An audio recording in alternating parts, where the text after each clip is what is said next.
Alhamdulillah Rabbil Alameen wa salatu wassalam ala khatim al-anbiya ashraf al-mursaleen. So there's a question about transgender and what are the rulings having to do with them, and does a woman have to wear hijab in front of a transgender man? Well, the answer is absolutely yes. A Muslim woman has to wear hijab in front of a transgender man who decides like this to dress up as a woman. Why? Because what we talk about in the books of fiqh of a khuntha is not a transgender. That is called in English intersex. There used to be called hermaphrodites, but today the acceptable term is intersex. In the Arabic, the khuntha. What is that? It is a general term used to refer to individuals born with biological sex characteristics, genitalia, that are not typical that of a man or a woman. They have a birth defect where they don't have a fully functioning either part of a man or a woman or both, and there are many different types. And in the books of fiqh, these are discussed. There is khuntha mushkil wa khuntha ghayr mushkil. And how to deal with each situation is discussed. There is no sin on them. There is no problem because this is how they're born.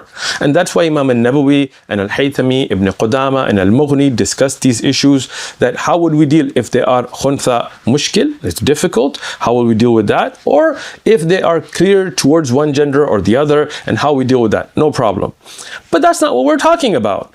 Transgender is not a khuntha. Khuntha is intersex.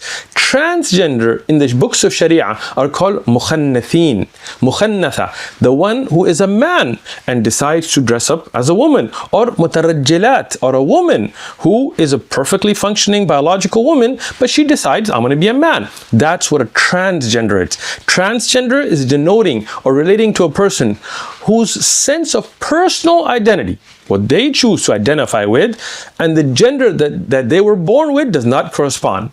So their sense of personal identity and the gender that does not correspond with what they were born. Let me explain that clearly. Somebody is born as a man, perfectly normal birth, and when they're, let's say in their 20s or 30s or 40s or whatever else, they decide that I'm going to be a woman. No biological issues, no genetical defect. They just decide I'm going to be a woman. Maybe on the weekend, I'm going to dress up like a woman.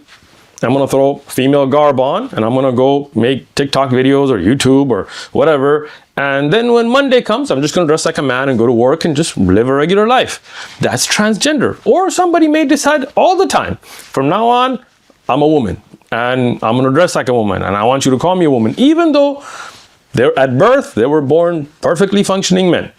Or the other way around, a woman. She was born as a woman, biologically, she's a woman, everything's fine, but she decides from now on, I want to be called a man.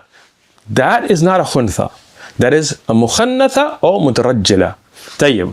What is the Islamic ruling? On the khuntha, there is no sin on them. They were born that way, no sin on them.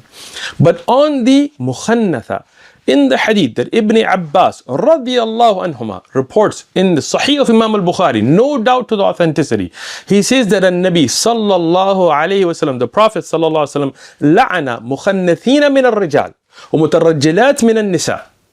He sent the curse upon the men that dress like women and the women who dress like men. This is the curse of Allah, the curse of Rasulullah sallallahu alayhi wasallam is upon them. And to be very explicit what that is not a khuntha. Let me be very explicit from the hadith that is in the Sunan of Abu Dawud. Abu Huraira radiyallahu anhu says, La'na Rasulullah sallallahu alaihi wasallam. Rasulullah sent curse upon a rajul, and a man who wears libsatul imra'a, who wears the clothing of a woman. Wa imra'ata talbasu libsatul rajul, and a woman who wears the clothing of a man.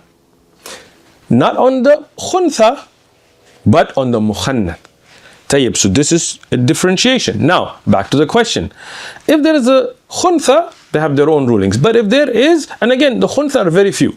Less than 2% in the whole world are even within that category of mushkil and ghair mushkil, about 1.7%.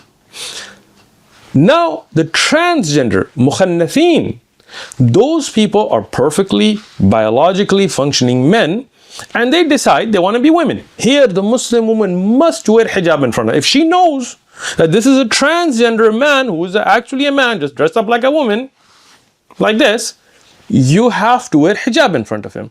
This is foolishness. Who would allow this?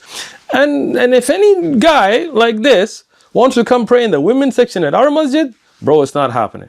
Trust me, it's not happening. Right? This is wrong. Look, we as Muslims are considerate, we want to show mercy, but not at the expense of selling out our religion. We have our religion, the religion of Allah. What Allah has ordained, what the Prophet ﷺ has ordained, this is rahmah. This is mercy. Rahmatul Alameen this is the Sharia. Not that you play with it any way you want. And fear Allah. Those on TikTok and YouTube and Twitter and this and that, if you don't know the rulings, if you haven't studied the Sharia, if you haven't studied the Quran and the Sunnah, and you don't know, don't make up your own rulings. Don't play with the Sharia. You will be responsible in front of Allah subhanahu wa ta'ala.